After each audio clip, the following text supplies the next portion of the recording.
Olá, pessoal, tudo bem? Voltamos para mais uma aula, continuando o assunto anterior, ok? Que nós trabalhamos na última aula sobre os diferentes discursos, discurso filosófico e discurso religioso. Eu vou projetar aqui para vocês na tela. Só um instantinho, só um instantinho. Já vamos voltar aqui.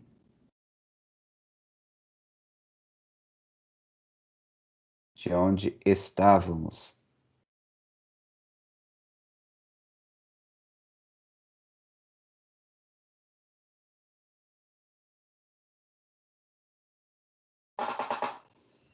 Ok.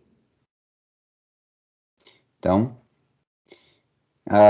esse conteúdo aqui foi colocado pela professora Maria Fernanda Degan, né, da aula do dia 6 e 7 do Centro de Mídias. Então, nós estamos aqui complementando esse conteúdo, ok? Eu avançar aqui, estou avançando bastante, tá, gente? Porque foi o que nós discutimos, discurso religioso, discurso filosófico, paramos aqui, né? Na próxima aula, iríamos retomar aí a diferença entre discurso religioso e discurso filosófico, tá? Muito bem, então vamos começar aqui. Eu tenho dois textos, tá? Esses dois textos são importantes. Um texto é de uma vertente religiosa, que é o Sermão da Sexagésima, do Padre Antônio Vieira, texto clássico, língua portuguesa. É um texto de um autor que aparece bastante nos vestibulares e no Enem, tá? A gente vai procurar semelhanças e diferenças aqui nos diferentes discursos. Eu vou fazer uma leitura do texto. É importante que a gente faça esse trabalho de leitura. Pessoal, olha, eu ainda vou trabalhar em algumas aulas minhas, algumas questões de vestibular, de Enem, como nós já estávamos trabalhando há algum tempo atrás, nas nossas aulas do Google Meet, tá bom? Eu vou separar ali algumas questões, alguns trechinhos. E esse é um exemplo de um texto, de um trechinho que aparece no Enem, nos vestibulares. Geralmente você encontra um texto e depois esse texto aí que faz parte da questão do enunciado, você vai encontrar um enunciado ali que pede uma interpretação do texto e para que você selecione uma das alternativas como correta. Geralmente você precisa entender o texto para responder as alternativas e ter algum certo conhecimento teórico do conteúdo, né, que está sendo tratado ali, tá? Bom, então vamos fazer a leitura primeiro do texto religioso do Padre Antônio Vieira. É óbvio, né, que como é o texto do Padre Antônio Vieira, é um texto religioso, né? Já vai ver aqui que o nosso propósito já está bem definido e depois eu vou mostrar para vocês um texto filosófico. Eu começo a leitura com vocês e vou parar em alguns momentos para a gente discutir ponto a ponto. Este grande frutificar da palavra de Deus é o em que reparo hoje. É uma dúvida ou admiração que me traz suspenso e confuso depois que subo ao púlpito. Então aqui ele vai colocar a situação na qual ele fica perplexo, confuso, né, com relação ao frutificar da palavra de Deus. Se a palavra de Deus é tão eficaz e tão poderosa, como vemos tão pouco fruto na palavra de Deus, se com cada 100 sermões se convertera e emendara um homem, já o mundo fora santo. Esse argumento de fé, fundado na autoridade de Cristo, se aperta ainda mais na experiência, comparando os tempos passados com os presentes. Aqui ele vai dizer o seguinte, né? Que se a palavra de Deus é tão eficaz, se a palavra de Deus é tão eficiente em converter as pessoas, por que as pessoas não se convertem? Porque se cada 100 sermões se convertesse pelo menos uma pessoa, mas não é nem isso que acontece. Então ele encontrou um problema aqui, né? Existe muita divulgação da palavra de Deus, mas as pessoas não se convertem. Uma semelhança entre o texto religioso e o texto filosófico é que tanto um quanto o outro, como qualquer outro texto, tem um objeto, tem um assunto, né? E aqui ele vai falar sobre a pregação da palavra de Deus, tá? Eu continuo. Esse argumento de fé, fundado na autoridade de Cristo, se aperta ainda mais na experiência, comparando os tempos passados com os presentes. Lede as histórias eclesiásticas e achá-las-eis todas cheias de admiráveis efeitos da pregação da palavra de Deus. Tantos pecadores convertidos, tanta mudança de vida, tanta reformação de costumes, as mocidades e as gentilezas metendo-se pelos desertos e pelas covas. E hoje, nada disso. Então, eu ia falar assim de, por exemplo, algumas histórias da Bíblia, de pregação dos profetas, de pregação do próprio Cristo, e as pessoas se convertiam, muitas. Tem aquela história do sermão de Pentecostes, que os apóstolos pregaram e ali 3.000 pessoas se converteram. E por que isso não acontece hoje? Hoje não acontece nada disso. Ele vai falando. Nunca na igreja de Deus houve tantas pregações, nem tantos pregadores como hoje.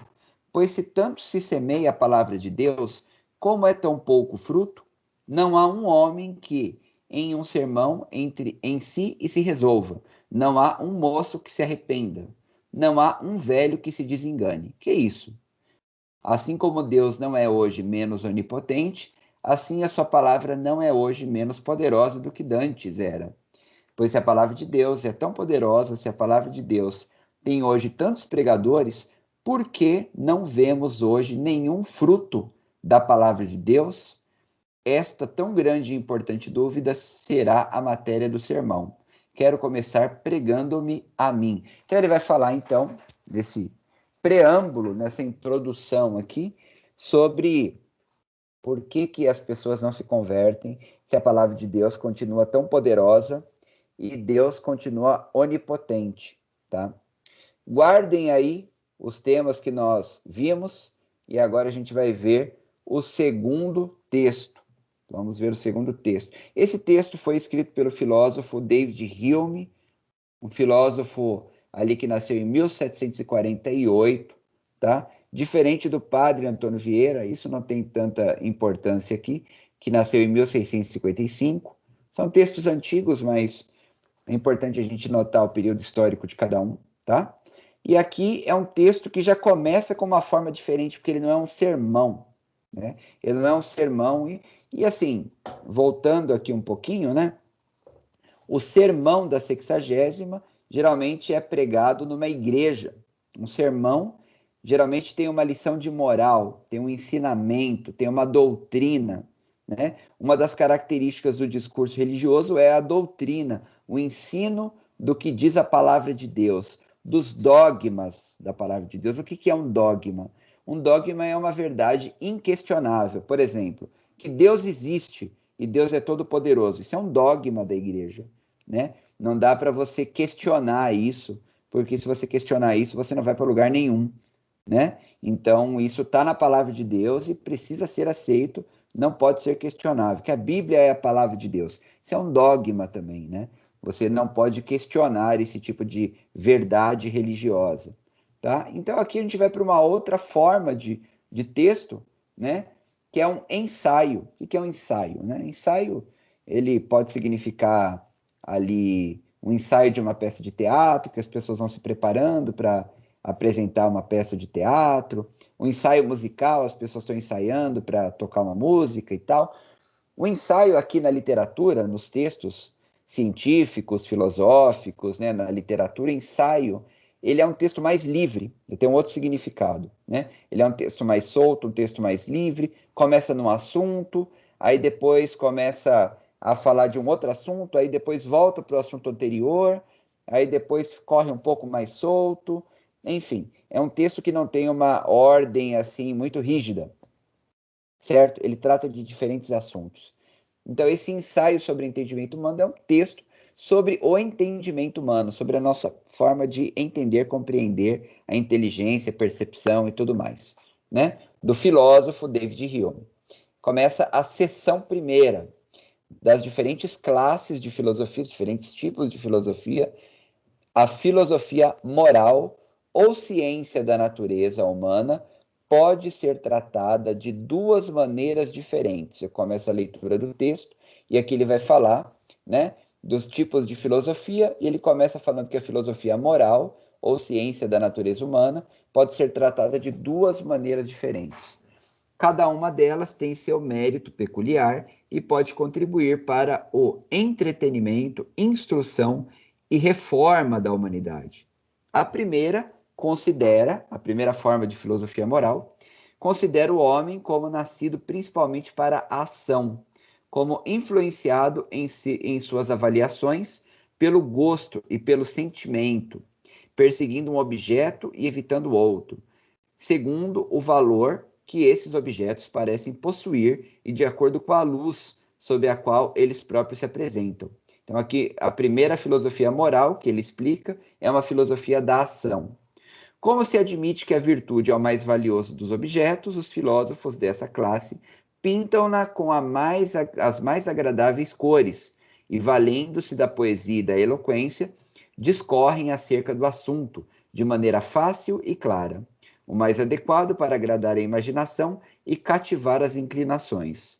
Então, aqui, ele vai falar dos filósofos de duas classes diferentes de filosofia moral. Primeiro, são aqueles que procuram um objeto em particular, e o melhor dos objetos a ser procurado é a virtude. É uma filosofia da ação, do que nós devemos fazer para sermos bons, né? E aí ele vai falar da outra classe de filosofia. Os filósofos da outra classe consideram o homem mais um ser racional que um ser ativo. Consideram a natureza humana objeto de especulação e examinam-na com rigoroso cuidado, a fim de encontrar os princípios que regulam nosso entendimento, excitam nossos sentimentos e fazem-nos aprovar ou censurar qualquer objeto particular, ação ou conduta. E enquanto tentam realizar essa árdua tarefa, nenhuma dificuldade os desencoraja. Passam de casos particulares para os princípios gerais, e esse é um problema na filosofia do Hume, nós não vamos entrar nesse assunto, e conduzem ainda mais suas investigações para os princípios mais gerais, e não ficam satisfeitos até chegar àqueles princípios primitivos que em toda a ciência devem limitar toda a curiosidade humana. Então ele vai falar de dois tipos de filósofos, uns que procuram o entendimento e outros que procuram a ação. Aqueles que procuram a ação procuram as virtudes da filosofia moral, e aqueles que procuram o entendimento procuram entender a natureza humana, como nós conhecemos. E aí ele vai falar que esses filósofos têm um tipo de pensamento muito difícil de ser entendido, eles gostam de falar difícil, que nem eu estou falando aqui, eu fico me esforçando para explicar para vocês de uma maneira mais fácil, de uma maneira mais simples, né, a filosofia. É lógico que tem alguns filósofos que não facilitam, né, que escrevem de uma maneira um pouco mais difícil, mas eu vou falar uma coisa para vocês, gente, olha, fazer um pause aqui, né, nesse nosso estudo, para falar o seguinte: quanto mais você lê, mais aumenta o seu vocabulário, né? Leia de tudo, leia de tudo.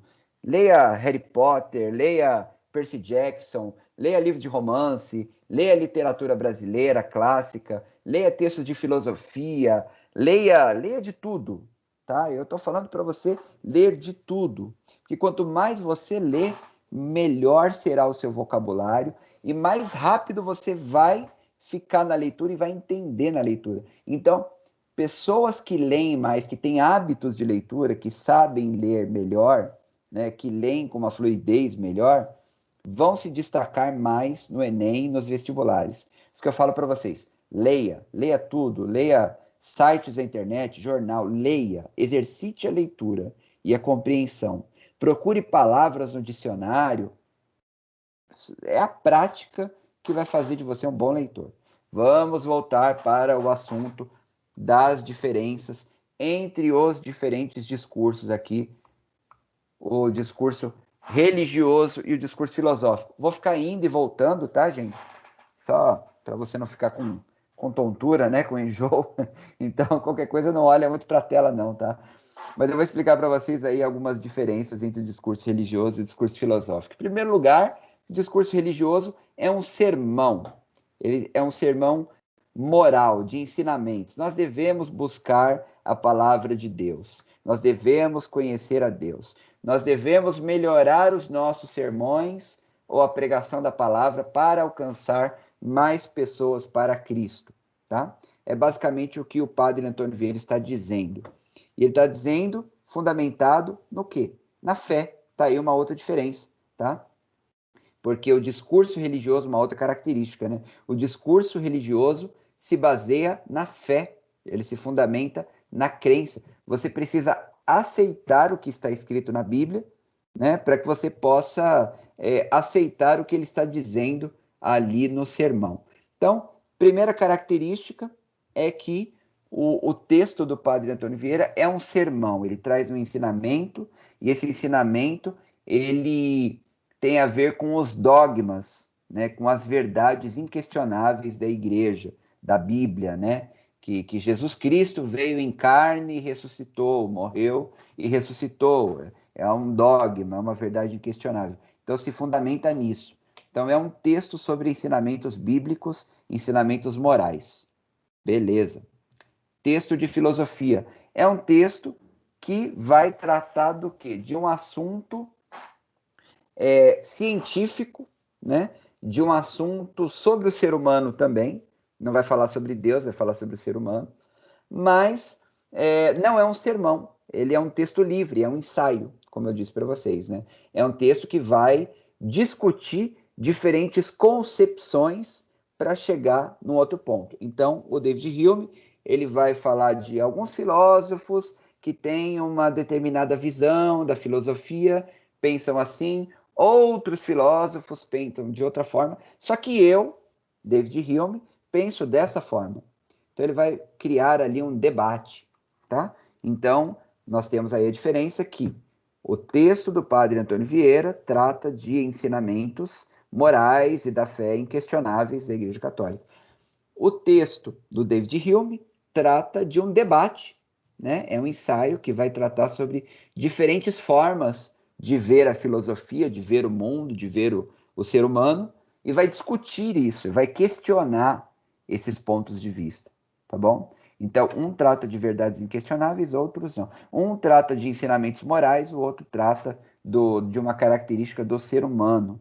Um trata sobre Deus, o outro trata sobre o ser humano. Já temos aí 3 diferenças, tá? E um outro ponto importante, né, é que o texto religioso, né, ele tem uma característica na forma, né, porque a gente vê aqui que ele é um texto que apela muito mais para o nosso dever, né? Então ele fala: nós devemos pregar a palavra de Deus, devemos alcançar as pessoas, devemos nos converter para Deus. Então ele tem uma forma muito mais de dar uma lição e de extrair uma lição e de chamar as pessoas pelo dever, pelo caráter, né? Até pelo sentimento também, também pela razão, né? Só que muito mais pela fé, pelo que você acredita, mas ela procura te encaminhar para uma ação, para o que você deve fazer, o dever. Enquanto que o texto filosófico, pessoal, ele não te encaminha para algo que você deve fazer, ele te propõe um debate, você vai discutir aqueles assuntos, você vai conhecer mais sobre o ser humano ou não, né? Você vai aprender mais ou não. Nós já estamos aí caminhando para 20 minutos de aula e eu vou encerrar por aqui, porque senão vai ficar muito extenso. Mas a gente já viu 3 diferenças principais, né? E a gente pode falar de algumas semelhanças também. São textos que podem falar a nossa razão, a nossa racionalidade, por mais que a racionalidade da religião seja diferente, porque ela está mais apoiada nos ensinamentos da Bíblia, né? São textos que têm um objeto de estudo, têm um assunto, né? Isso também é uma semelhança, né? Um vai falar sobre a conversão das pessoas, o outro vai falar sobre os tipos de filosofia, mas todos têm um assunto, né? E também todos eles estão numa linguagem culta, estão numa linguagem formal, estão numa linguagem do vocabulário mais rico, tá bom? São aí algumas semelhanças.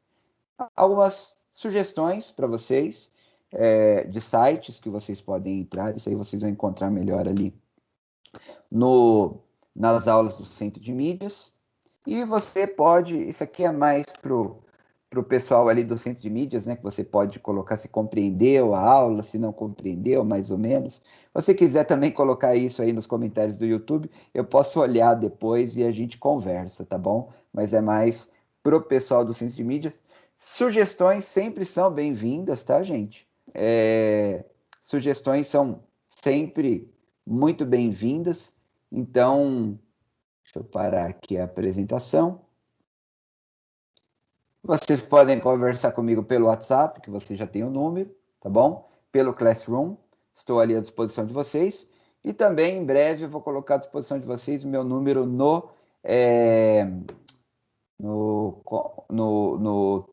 Telegram, né? No aplicativo do Telegram também, para quem usa mais o Telegram. Mas vocês podem conversar comigo ali pelo Facebook, pelo WhatsApp, né?